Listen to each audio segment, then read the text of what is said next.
नमः शिवाय।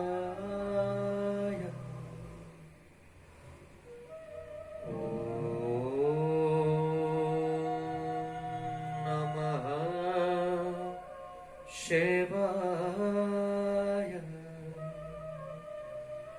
शुभं शुभं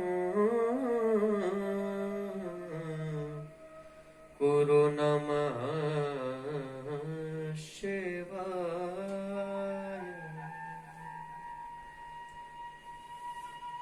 नमस्कार, सादर जय श्री कृष्ण।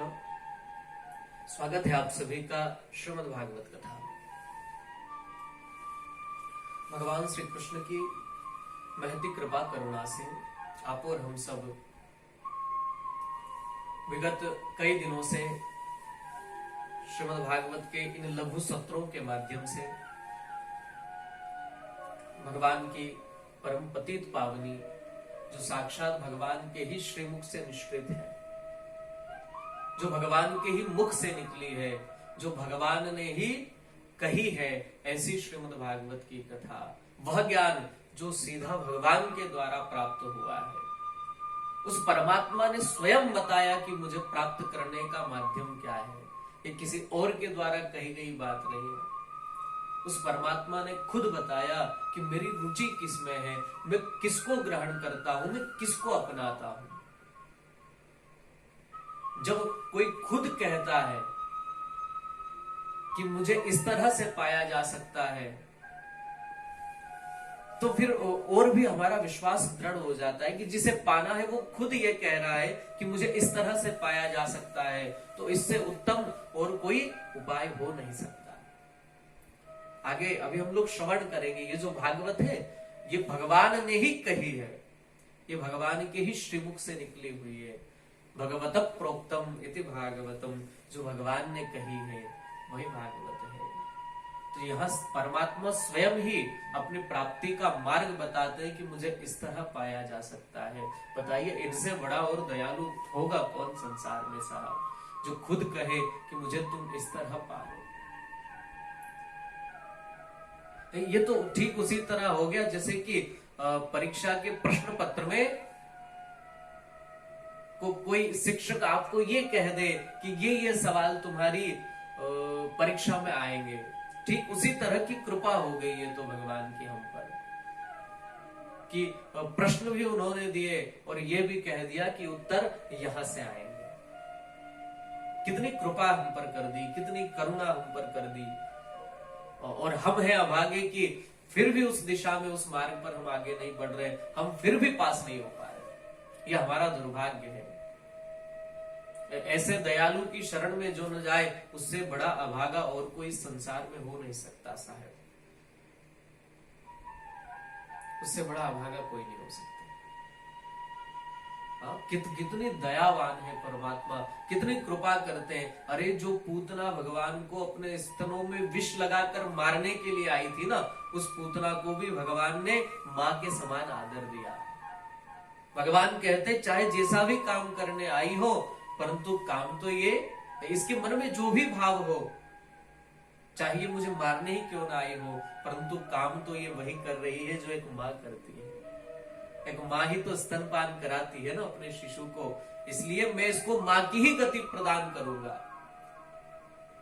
और जो गति माँ यशोदा, माँ देवकी, माता रोहिणी को परमात्मा बाद में देने वाले हैं, वो गति भगवान ने पूतना को पहले ही प्रदान कर दी। बताइए, इनसे बड़ा और दयालु होगा कौन संसार में साहब।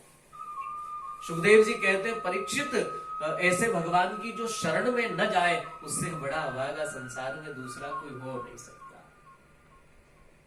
उससे बड़ा अभागा कोई नहीं हो।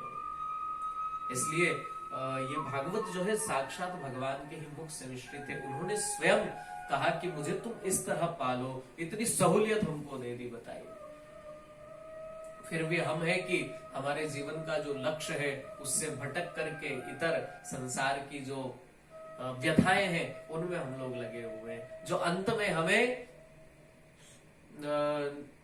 में हमको बिल्कुल बिना काम की लगने वाली है। अंत में जहां जाकर हम ये सोचने वाले हैं कि अरे जिसके पीछे हम जीवन भर भागते रहे, वो तो अब किसी काम की नहीं है हमारे। जिस वस्तु को हम अपना लक्ष्य समझते रहे, वो तो मात्र एक माया थी, वो तो समाप्त हो गया। और जो लक्ष्य हमारा होना चाहिए था, वो तो हमसे, उस बारे में तो हम सोच भी नहीं पाए, वो कोसों दूर हमसे रह गया, और तब उस मार्ग पर जाना संभव होगा भी नहीं। आप चाह करके भी तब नहीं जा पाएंगे। बुढ़ापे में जब दांत गिर जाते हैं ना साहब, तो जब बोलो राम मुख से तो आम निकलता है, चाह करके भी व्यक्ति नहीं कर पाता। अंगम गलितम पलितम मुंडम दर्शन विहीनम जातम तुंडम। जब शरीर किसी काम का नहीं रह जाता, तब संभव नहीं है कुछ। पिछले सत्र में हम लोगों ने श्रवण किया, सुखदेव जी ने परीक्षित को बताया, कामना के अनुसार देवताओं की उपासना करें। जिसकी जो कामना हो वो उस तरह के देवता की आराधना करे। जिसको मान पद प्रतिष्ठा चाहिए वो प्रजापतियों की उपासना करे। और जो चाहे कि प्रजा बिल्कुल मेरे अनुकूल हो जाए, पब्लिक को मैं अपना बना लूं, तो वैसे को साध्य देवों की उपासना करनी चाहिए। ये 12 प्रकार के साध्य देव हैं। जिसको स्वामी बनना हो उसको ब्रह्मा की उपासना करनी चाहिए। इस तरह का हम लोग कल विस्तार से श्रवण किए। तो कामनाओं के अनुसार देवता की हम उपासना करें, बड़ा सरल हो जाता है। तो भाई एक ही मार्ग से आपको जाना हो, एक ही ट्रेन है, जिसमें आपको यूं समझ लीजिए कि आपको वाराणसी से चल करके मुंबई जाना है।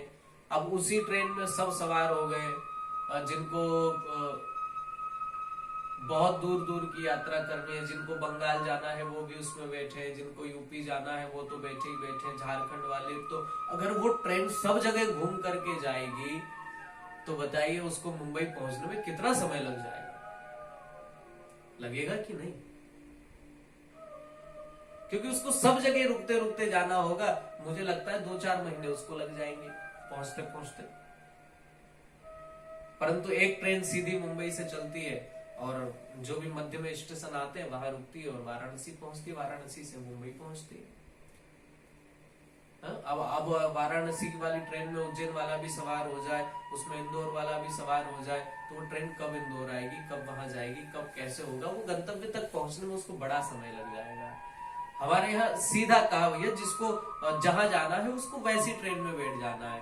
वो वहां बैठ जाए तो वाराणसी से उज्जैन वाली में बैठ जाए तो वो उज्जैन पहुंच जाएगा, उधर से उधर वाली में पहुंच जाए, जो उस दिशा में जाना है तो वो उधर बैठ जाएगा, तो अपने गंतव्य तक आसानी से पहुंच जाएगा। ठीक उसी तरह जिसकी जो कामना है वो ऐसे देवता की आराधना करने लगे तो वो शीघ्र पहुंच जाएगा, उसको वो मनवांछित वस्तु है वो जल्दी मिल जाएगी। आगे चलकर परीक्षित ने प्रश्न किया कि जो परमात्मा है वो इस सृष्टि का निर्माण कैसे करते हैं? वो परम कृपालु परमात्मा किस तरह इस सृष्टि, इतनी बड़ी सृष्टि का उत्पत्ति करते हैं, फिर इसका पालन पोषण भी करते हैं और इसके संहार कारक भी हो जाते हैं, इसका प्रलय भी कर देते हैं। ये वो परमात्मा करते कैसे हैं? तब श्री सुखदेव जी महाराज परीक्षित को कहते हैं, परीक्षित ऐसा ही प्रश्न एक बार नारद ने अपने पिता ब्रह्मा से किया था। एक बार ब्रह्मा जी को नारद जी ने देखा कि नारद जी जो है तपस्या कर रहे हैं, ध्यान कर रहे हैं बैठ करके। ब्रह्मा जी जो है तपस्या कर रहे हैं बैठ करके, ध्यान कर रहे हैं। नारद जी को सहसा लगा, अरे मेरे पिता ब्रह्मा तो इस सृष्टि के रचयिता है, भला इनसे ऊपर और कौन है जिनकी ये तपस्या कर रहे हैं? अरे ये किसका ध्यान कर रहे हैं, ये किसका स्मरण कर रहे हैं? संदेह हुआ मन में, पूछा जाए। मुझे तो लगता है कि यही सर्वोपरि है, इनसे ऊपर तो कोई हो नहीं सकता, क्योंकि सृष्टि को यही तो बनाते हैं। जो सृष्टि करता है उससे बड़ा और कौन हो सकता है भला?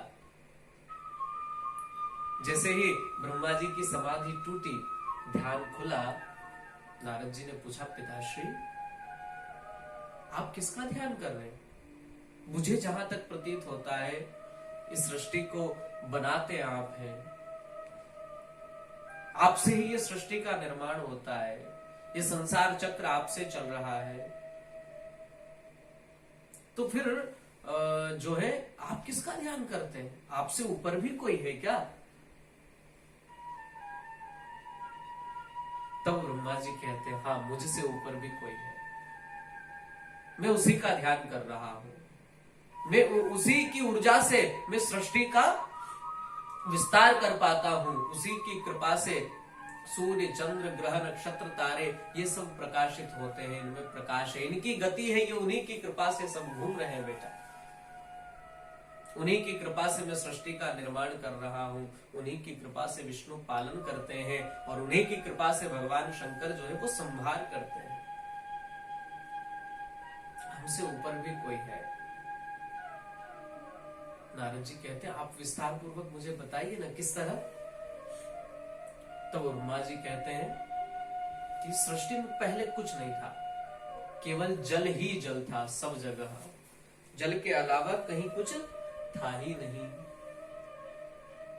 केवल परम पुरुष वो परमात्मा था और वो जल में ही शयन करता था, तो जल में ही जिसका अयन हो, जिसका घर जल में ही हो, तो जो जलायन है वही नारायण है।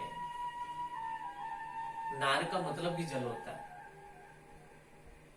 तो जो जल में ही शयन करता है, जल में ही जिसका घर है वही नारायण है, तो केवल वो परमात्मा नारायण थे, कहीं कुछ नहीं। तभी उनके मन में इच्छा हुई, एको हम बहुत श्याम, मैं एक से बहुत हो जाऊं। और फिर उन्होंने क्या किया, उनकी नाभि से एक कमल नाल निकली और उस कमल नाल ने ऊपर जाकर जब उसमें से पुष्प खिला तो उससे मेरी उत्पत्ति हुई। जैसे ही मैंने देखा चारों तरफ कहीं कुछ नहीं दिखाई पड़ा, केवल वायु और जल, वायु की अनुभूति हो रही थी, जल दिखाई पड़ रहा था, इसके अलावा कुछ था ही नहीं। मैंने बड़ी कोशिश की कि मैं कहां से आया इसका तो पता करूं, तो मैं उस कमल नाल में प्रवेश कर गया और मैंने बहुत अंदर तक उस कमल नाल के भीतर जाने का प्रयास किया और बहुत गहराई तक मैं गया भी, परंतु उस गहराई के अंत तक मैं नहीं पहुंच पाया, मैं उस उद्गम स्थल तक नहीं पहुंच पाया कि वो कहां से निकला है। पुनः हजारों वर्ष व्यतीत करते करते मैं ऊपर आया, ऊपर आकर जब थक हार गया, बड़ा परेशान हो गया, तभी मुझे एक शब्द सुनाई पड़ा, तप। दो स्पर्श वर्ण सुनाई दिए, क से लेकर के म तक जो वर्ण है हमारे यहाँ वर्णमाला के, उनको स्पर्श वर्ण कहा जाता है। कादयो मावसाना स्पर्शाः, तो दो स्पर्श वर्ष मुझे, स्पर्श वर्ण मुझे सुनाई दिए, त और प, 16वां और 21वां वर्ण, तप। तब से मैंने तपस्या आरंभ कर दी और फिर मैंने खूब तप किया, तो एक दिन मेरे सम्मुख भगवान नारायण प्रकट हो गए और उन्होंने मुझे आदेश किया, बोले तुम सृष्टि का निर्माण करो। मैंने कहा भगवान मैं सृष्टि का निर्माण कैसे करूंगा, मैं तो एकदम इसमें असमर्थ हूं, मुझे तो बोध ही नहीं है सृष्टि कैसे होगी, क्या होगा, किसी भी चीज की जानकारी नहीं, मैं कैसे कर पाऊंगा। तो भगवान ने कहा मैं कह रहा हूं, बस आपकी मैं पूरी सहायता करूंगा, तुम्हें कुछ नहीं करना, तुम्हें तो बस करते हुए दिखना है, कर सब मैं लूंगा, सब मैं ही करूंगा। ब्रह्मा जी ने कहा ठीक है, पर प्रभु एक बात बताइए, इतनी बड़ी सृष्टि का निर्माण करने का कहीं मुझे अहंकार आ गया तब? भगवान ने कहा जब अहंकार आ गया तो तुम्हारा पतन निश्चित है, क्योंकि मुझे अहंकार बिल्कुल पसंद नहीं है, अहंकार मुझे बिल्कुल प्रिय नहीं है। भक्त के अहंकार को जो है भगवान खा जाते हैं। जहां अहंकार आया भगवान तुरंत उसे छोड़ देते हैं। आपने कई उदाहरण देखे होंगे, कई कई कथाएं आपने श्रवण की होगी। भगवान जब रासलीला कर रहे थे, गोपियों को मन में अहंकार आ गया, भगवान छोड़कर चले गए। जहां अहंकार हो जाता है, इंद्र को कई बार अहंकार आया, कितनी पीड़ा, कितना दुख उठाना पड़ा उसे। भगवान ने उसके राजकाज सब उससे कई बार छुड़वा दिए। कई बार जो है राक्षसों का आधिपत्य हो गया स्वर्ग पर, केवल इंद्र के अहंकार के कारण। इसलिए जहां अहंकार आता है वहां भगवान नहीं होते। भगवान ने कहा अहंकार कैसे आएगा तुम्हें, तुम्हारे अहंकार का कारण क्या होगा? बोले मैं सृष्टि का निर्माण करूंगा। बोले तुम कर कहां रहे हो, सब कुछ तो मैं कर रहा हूं। तब भगवान ने 4 श्लोक की भागवत ब्रह्मा जी को सबसे पहले सुनाई। मैंने कहा था ना आपसे कि ये भगवान ने उपाय स्वयं ही बताया कि मुझे तुम कैसे प्राप्त करोगे। ये जो भागवत है ना, ये पहले 4 श्लोक में ही थी केवल। फिर इसको वेदव्यास जी ने 18,000 श्लोकों में परिणित किया। आज भगवान से निकलकर ये भागवत ब्रह्मा जी के पास पहुंची। अहमेवास्मेवाग्रे नान्ययद सदसत्परं पश्चादहं यदेतच्च योऽवशिष्येत सोऽस्म्यहम्। ब्रह्मा जी को कहते हैं भगवान। बोले ब्रह्मा जी अहमेवास्मेवाग्रे, यहां जो तुम्हें दिखाई पड़ रहा है ना, तुम भी मैं ही हूं। मैं जो कुछ बनाने वाला हूं वो सब कुछ मैं ही हूं, और मैं ही बनाने वाला हूं, मैं ही बनने वाला हूं। केवल मैं ही था, और जब वो कुछ नहीं रहेगा तब भी मैं ही रहूंगा। इसलिए सर्वत्र मैं ही मैं हूं। अहमेवास्मेवाग्रे नान्ययत् सतसत्परम्। इसलिए तुम अभिमान करोगे किस चीज का, क्योंकि जो भी कर रहा हूं वो सब मैं ही हूं। जिस प्रकार मिट्टी होती है, मिट्टी उससे कोई घड़ा बना लेता है, कोई सुराही बना लेता है, कोई क्या हो जाता है, कोई चिलम बना लेता है, कोई मटका बनाता है। मटका बनता है तो जल शीतल करता है, चिलम बनती है तो छाती जलाता है, और बहुत सारी चीजें अलग अलग होने पर नाम भी उसके अलग अलग हो जाते हैं, काम भी उसके अलग अलग हो जाते हैं, परंतु वस्तुतः वो सब मिट्टी ही है।